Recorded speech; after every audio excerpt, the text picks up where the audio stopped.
सर्वांचं सुनीता गायकवाड या यूट्यूब चॅनलवर पुन्हा एकदा स्वागत। तर बालमित्रांनो, आज इंग्रजी या विषयातील 5वा घटक आज आपण पाहत आहोत writing word register. Writing word register म्हणजेच शब्दांची यादी लिहिणे। रजिस्टर म्हणजेच यादी, वर्ड मीन्स शब्द, रायटिंग मीन्स लिहिणे। तर आता आपल्याला रायटिंग वर्ड्स रजिस्टर म्हणजे काय करायचं आहे, तर आता या घटकामध्ये आपल्याला एखाद्या विषयाशी किंवा एखाद्या क्षेत्राशी किंवा एखाद्या व्यवसायाशी संबंधित असणाऱ्या शब्दांची यादी करायची आहे। तर आपण सुरुवातीला मराठीमध्ये ही कन्सेप्ट पूर्ण समजून घेऊया। आता समजा शाळा, शाळा म्हटले की त्याच्याशी रिलेटेड म्हणजे त्याला संबंधित कोणकोणते शब्द असतात बरं? त्यासाठी वर्गखोल्या आल्या, विद्यार्थी आले, शिक्षक आले, खडू, फळा, मैदान। तर या सगळ्या गोष्टी म्हणजे काय झाला, शाळा या घटकाशी संबंधित झाल्या, रिलेटेड झाल्या।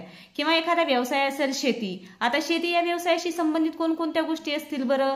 त्यासाठी पाऊस असेल, पिके असतील, खतं असतील, फवारण्या असतील, बी बियाणं असेल, शेतकरी असेल, तर इत्यादी ह्या सगळ्या काय आहेत, शेती या व्यवसायाशी संबंधित असणाऱ्या गोष्टी आहेत। मग ह्या ज्या गोष्टी आहेत त्या विषयाशी संबंधित रिलेटेड त्यांची आपल्याला यादी करायची आहे। परंतु ती यादी कशी करायची आहे आपल्याला इंग्लिशमध्ये पाहायची आहे। तर आतापर्यंत तुम्हाला 1ली ते 4थी पर्यंत जे शब्द झालेले आहेत त्याच शब्दांचा या सगळ्या गोष्टींची संबंध आहे आणि त्यालाच रिलेटेड असे हे सगळे शब्द आहेत। तर पहा, या ठिकाणी आपल्याला 8-9 शब्द दिलेले आहेत आणि त्यांची यादी पण दिलेली आहे या ठिकाणी। आता आपण त्यांचा अभ्यास करूया। आता या ठिकाणी आपल्याला पहिला शब्द दिलेला आहे फार्मिंग। फार्मिंग म्हणजे शेती। आता शेतीशी संबंधित काय काय शब्द येतात बरं? क्रॉप, क्रॉप म्हणजे पिके, फार्मर म्हणजे शेतकरी, रेन पाऊस, प्लाव नांगर, फर्टिलायझर खते, व्हेजिटेबल्स भाज्या, बुल्स बैल, कार्स बैलगाडी, योग जू। तर हे सगळे काय आहे, शेती या व्यवसायाशी संबंधित असणारे इंग्लिश मधून शब्द आहेत। तर आता ज्यांच्याकडे ही शब्दांची संपत्ती नसेल किंवा अर्थ समजत नसेल तर तुम्ही तुमच्या मोबाईलमध्ये इंग्लिश टू मराठी अशी काय करायची आहे, डिक्शनरी डाउनलोड करायची आहे आणि त्याच्यामध्ये तुम्हाला जे शब्द अवघड जातात किंवा ज्यांचे अर्थ माहित नाहीत, उच्चार माहित नाहीत, त्याच्यावरून तुम्ही ते सर्च करून पाहून घ्यायचे आहेत। आता त्यानंतर आहे मेडिकल। आता मेडिकल या विषयाशी संबंधित hospital, capsule, treatment, doctor, nurse, तर या पद्धतीनं। त्यानंतर आहे टीचिंग, टीचिंग म्हणजे शिकवणे, अध्यापन करणे। आता त्याच्यासाठी काय काय आवश्यक गोष्टी असतात रिलेटेड? स्टडी अभ्यास, लेसन धडा, होमवर्क गृहपाठ, नोटबुक वह्या, एक्झाम परीक्षा, टेस्ट चाचणी, क्लासरूम वर्गखोली, स्कूल शाळा। तर हे अध्यापनाशी म्हणजे टीचिंग शिकवणे, शिकवण्यासाठी ह्या सगळ्या काय आहेत, रिलेटेड गोष्टी आहेत। रिलेटेड म्हणजे संबंधित गोष्टी आहेत। आता त्यानंतर आहे गार्डनिंग, गार्डनिंग म्हणजे बागकाम। आता बागकामासाठी flowers, nursery, plants, soil, gardener, तर ह्या सगळ्या काय आहेत, गार्डनिंग या विषयाशी किंवा या क्षेत्राशी संबंधित या सगळ्या गोष्टी आहेत। त्यानंतर आता बस स्टॉप, बस आली, परत त्यानंतर ड्रायव्हर आला, कंडक्टर आला, पेट्रोल, डिझेल, तिकीट। तर ह्याच्याशी संबंधित जे जे काही आपल्याला शब्द असतात ते सगळ्या शब्दांची यादी आपण करायची आणि त्यालाच काय म्हणायचं आहे, वर्ड रजिस्टर। त्यानंतर आता बघा फॅमिली, फॅमिली म्हणजेच कुटुंब। आता कुटुंबामध्ये कोणकोणते घटक असतात आता तुम्हाला पटकन सांगता येणार आहे। तुमची mother, father, son, daughter, grandfather, grandmother, brother, sister म्हणजेच आई, वडील, मुलगा, मुलगी, ग्रँडफादर आजोबा, आजी, भाऊ, बहीण, हे सगळे काय आहेत, फॅमिलीशी रिलेटेड वर्ड आहेत। आता स्पोर्ट्स किंवा गेम्स म्हणजेच खेळ, खेळाशी संबंधित आता वेगवेगळ्या खेळानुसार त्याच्यामधलं साहित्य आणि त्यांची यादी ही वेगवेगळी येऊ शकते। आता ball, bat, cricket, players, hockey, indoor, outdoor, indoor म्हणजे आतमध्ये खेळले जाणारे, मैदानावर म्हणजे आउटडोअर, कबड्डी, फुटबॉल, अंपायर, हे सगळे काय आहेत, स्पोर्ट्सशी संबंधित रिलेटेड वर्ड्स आहेत।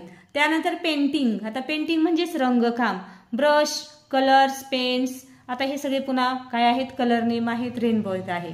त्यानंतर आता फूड, फूड म्हणजे अन्न। आता याशी संबंधित पहा हॉट, राईस गरम, भात, गहू, त्यानंतर टेस्टी एकदम चवदार, roti, sweet, cook, ice cream, diet, boiled vegetables, fruits म्हणजे अन्नाशी संबंधित ज्या ज्या काही प्रक्रिया असतील किंवा त्याच्याशी ज्या ज्या गोष्टींचा संबंध येतो त्या सगळ्या गोष्टी म्हणजेच ह्या पुढची काय झाली, ती रजिस्टर्स म्हणजे त्याची वर्ड यादी झाली। तर अशा पद्धतीनं तुम्हाला कुठलाही शब्द जर आला किंवा एखादं क्षेत्र सांगितलं, एखादा व्यवसाय सांगितला तर अशा प्रकारची यादी तुम्ही व्यवस्थित विचारपूर्वक तयार करायची आहे। तर आता आपण यावर आधारित असणारा जो व्यवसाय आहे तो व्यवसाय आपण पाहणार आहोत, म्हणजेच परीक्षेमध्ये कोणत्या स्वरूपाचे प्रश्न येतात ते आता आपण पाहणार आहोत। तर या ठिकाणी तुम्हाला जे वरती 8-9 घटक दिलेले आहेत त्याच्याशी संबंधित परीक्षेमध्ये तुम्हाला प्रश्न येत असतात। तर हा आहे व्यवसाय 5वा। त्याच्यामधला पहिला प्रश्न, which of the given words is not related to sports. आता हा शब्द अतिशय महत्वाचा आहे. इज नॉट रिलेटेड म्हणजे नॉट रिलेटेड म्हणजे संबंधित नाही. कोणता शब्द? Which of the given words आणि स्पोर्ट्स म्हणजे खेळ. तर इंग्लिश टू इंग्लिश समजून घ्यायचा जास्तीत जास्त प्रयत्न करायचा आहे. Which of the given words is not related to sports. आपल्याला स्पोर्ट्सशी संबंधित नसलेला शब्द ह्या यादीमधून पाहायचा आहे. म्हणजेच पुढीलपैकी कोणता शब्द खेळांच्या यादीतील नाही म्हणजे खेळाशी संबंधित नाही. आता कंडक्टर खेळाशी आहेत का? नाही आहेत. त्यानंतर खेळाशी संबंधित अंपायर आहे. प्लांट्स नाही. तर जे नाही त्यांच्या खाली आपण अशी रेषा ओढूया. प्लांट्स, फर्टिलायझर, खते म्हणजे हे तिन्ही पण काय आहेत? खेळाशी संबंधित नाही आहेत. म्हणून आपलं काय येणार आहे पर्याय? Only A, C and D. तर अशा पद्धतीचा पर्याय आहे पर्याय क्रमांक 4. परीक्षेमध्ये तुम्ही अशा पद्धतीनं गोल तो रंगवायचा आहे. तुमच्या लक्षात आलेला आहे. आता क्वेश्चन नंबर 2 म्हणजे प्रश्न दुसरा. How many of the word in the words list below represent food. आता या ठिकाणी आता आपल्याला रिप्रेझेंट करतात म्हणजे दर्शवितात. फूडच्या संबंधित कोणकोणते शब्द या ठिकाणी आलेले आहेत. म्हणजेच खालील शब्दांच्या यादीतील एकूण किती शब्द अन्न पदार्थ दर्शवितात म्हणजे रिप्रेझेंट करतात फूड्स. तर असे आपण शब्दांची काय करायची आहे? यादी काढायची आहे. आता या ठिकाणी व्हीट पण आहे. त्यानंतर प्लेयर्स येणार नाही. राईस, कुक आणि फ्रूट्स हे काय आहेत? अन्नाशी संबंधित, फूडशी संबंधित आहेत.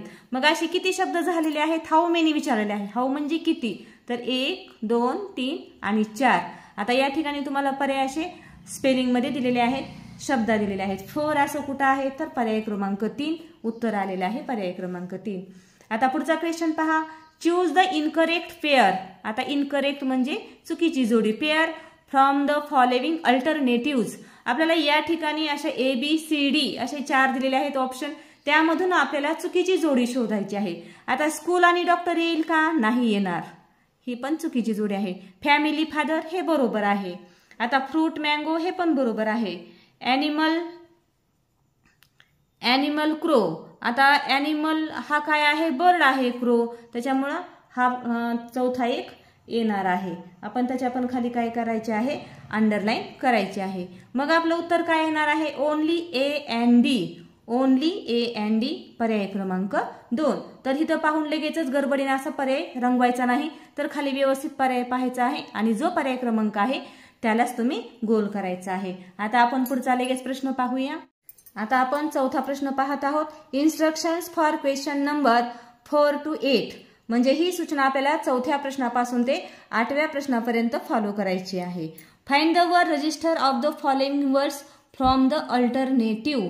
आता आपल्याला हे शब्द कोणत्या क्षेत्राशी वापरले जातात ते शोधायचं आहे. म्हणजे बघा या ठिकाणी तुम्हाला असे 3 शब्द दिलेले आहेत आणि पर्याय 4 दिलेले आहेत. ह्या 4 मध्ये हे शब्द कोणाशी रिलेटेड आहेत तो शब्द आपल्याला शोधायचा आहे. तर आपण प्रश्न पाहिला की तुमच्या पटकन लक्षात येईल. तर हा आहे क्वेश्चन नंबर 4 प्रश्न चौथा. क्रॉप पिके, प्लाव, नांगर, रेन पाऊस. आता पिके, नांगर आणि पाऊस कशाशी संबंधित आहे? मेडिकल, स्पोर्ट्स, फिल्म, फार्मिंग कशाशी येणार आहे? तर फार्मिंग म्हणजे शेती ह्याच्याशी संबंधित हा आहे. त्यानंतर पहा आता ट्रीटमेंट. ट्रीटमेंट म्हणजे प्रतिबंध करणे, उपाययोजना करणे. Capsule, hospital. तर आता हा कशाशी संबंधित आहे सांगा बरं? अगदी बरोबर मेडिकलशी संबंधित आहे पर्याय क्रमांक 2. आता पुढचा पहा. एक्झाम. एक्झाम म्हणजे परीक्षा. बुक पुस्तक, लेसन, धडे. तर हे कशाशी संबंधित आहेत? ॲनिमल प्राणी, साऊंड आवाज, टीचिंग शिकवणे, फार्मिंग शेती. कशाशी संबंधित येईल बरं? बरोबर टीचिंगशी संबंधित म्हणजे शिकवण्याशी संबंधित. आता क्वेश्चन नंबर 7 7वा प्रश्न. Flower, plant, nursery. आता ही कशाशी संबंधित आहे? Physics, biology, gardening, painting. आता आपण यादी पाहिलेली आहे त्यानुसार तुमच्या लक्षात आलेलं आहे गार्डनिंग म्हणजे बागकाम. आता त्यानंतर आहे 8वा क्वेश्चन. Apple, orange, mango. ही काय आहेत सगळी? तिन्ही पण बरोबर फ्रूट आहेत म्हणून पर्याय क्रमांक 3. तर हे अशा पद्धतीने तुम्ही सोडवत चालायचं आहे. आता आपण पुढचा प्रश्न 9वा पाहणार आहोत. तर ही सूचना आपल्याला या ठिकाणी चेंज केलेली आहे, बदललेली आहे. आता सूचना काय आहे ते आपण पाहूया. Instructions for question number 9 to 12. Find the words from the alternative which belongs to the following register. आता काय करायचं आहे आपल्याला, खालील व्यावसायिक क्षेत्रामध्ये वापरला जाणारा शब्द पर्यायामधून शोधायचा आहे. तर तुम्हाला असं एखादं इकडे नाव दिलेलं असेल आणि त्याच्याशी रिलेटेड पुढचा कोणता पर्याय येतो किंवा त्याच्याशी संबंधित कोणता पर्याय येणार आहे तो तुम्ही गोल करायचा आहे. आता या ठिकाणी प्रश्न आपण 9वा पाहणार आहोत. क्रिकेट. आता क्रिकेट म्हणलं की काय लागतं त्यासाठी, बॅट बॉल, चेस, पेसन, स्टिक्स. काय लागतं त्यासाठी, बॅट बॉल. हे सगळ्यांनाच येतं म्हणून पर्याय क्रमांक 1. आता स्पोर्ट्स. स्पोर्ट्स म्हणजेच खेळ. आता फुटबॉल, ब्रश, डॉक्टर, रेन. तर हे सगळे काय आहे, तिन्ही पण खेळाशी संबंधित नाहीत. फुटबॉल हा आहे म्हणून पर्याय क्रमांक 1. आता बिल्डिंग, बांधकाम करण्यासाठी ह्याच्यामधलं काय लागतं पहा, ब्रिक्स. ब्रिक्स म्हणजे विटा. याचा अर्थ तुम्हाला माहित असायला पाहिजे. जार माहित आहे, बॉक्स माहित आहे, चॉक माहित आहे. चॉक मीन्स कडू. तर या ठिकाणी काय येणार आहे बिल्डिंगसाठी, ब्रिक्स. ब्रिक्स म्हणजेच विटा. तुमच्या आता लक्षात आलेला आहे. तर आता पुढचा क्वेश्चन आपण पाहत आहोत. Question number 12. Which of the following words will you use to complete the list of words that begin with the last letter of the each word? आता काय करायचं आहे आपल्याला, ही शब्द साखळी पूर्ण करायची आहे. आता बघा आपण मराठीमध्ये सुद्धा अंताक्षरी म्हणतो त्याला, म्हणजे शब्द साखळी. जो आपल्याला शब्द सांगितलेला आहे, जसं तुम्ही गावाच्या भेंड्या खेळता, शेवटचं अक्षर पकडून काय करायचं, नवीन गावाचं नाव सांगायचं. अगदी त्याच पद्धतीनेही आपल्याला काय करायचे आहे, शब्दांची साखळी पूर्ण करायची आहे. तर पहा या ठिकाणी तुम्हाला शब्द दिलेला आहे.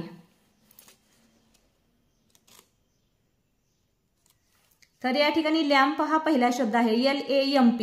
तर यातलं शेवटचं अक्षर कोणतं आहे, P. आता पीला धरून नवीन शब्द बनवायचा, POND, पॉन्ड. आता याच्यातलं शेवटचं अक्षर पॉन्ड मधलं D. आता D पासून सुरू होणारा DOG, G. आता G पासून सुरू होणारा आपला पर्यायातला शब्द शोधायचा आहे. तुम्ही मनानं कुठलाही लिहू शकाल, परंतु आपल्याला इथलं काय करायचं आहे, पर्यायामधून पाहायचं आहे. तर पर्यायातून G पासून सुरू होणारा कोणता शब्द आहे, गर्ल. पर्याय क्रमांक 3, GIRL. तर अशा पद्धतीने ही आहे. तर आता क्वेश्चन नंबर 13, प्रश्न म्हणजे 4था. Choose the word from the following that does not fit in the list. तर ह्या यादीमध्ये फिट न बसणारा शब्द म्हणजे योग्य नसणारा शब्द दिलेला आहे. आता yellow, white, black, red, pink, animal, green. याच्यामध्ये सगळे तुम्हाला कलर नेम दिलेले आहेत, रंगांची नावं दिलेली आहेत आणि एकच असं नाव आहे की ते रंगाचं नाव नाही आहे, तर ते आहे ॲनिमल. हा काय आहे, ह्या शब्दांच्या यादीमध्ये फिट बसत नाही म्हणून आपलं उत्तर आलेलं आहे पर्याय क्रमांक 4, ॲनिमल. तर अशा पद्धतीनं एकदम सोपा असा हा घटक होता. तर तुम्ही आणखीन एकदा घरी याचा सराव करायचा आहे आणि परीक्षेमध्ये आलेले प्रश्न न चुकता सोडवायचे आहेत.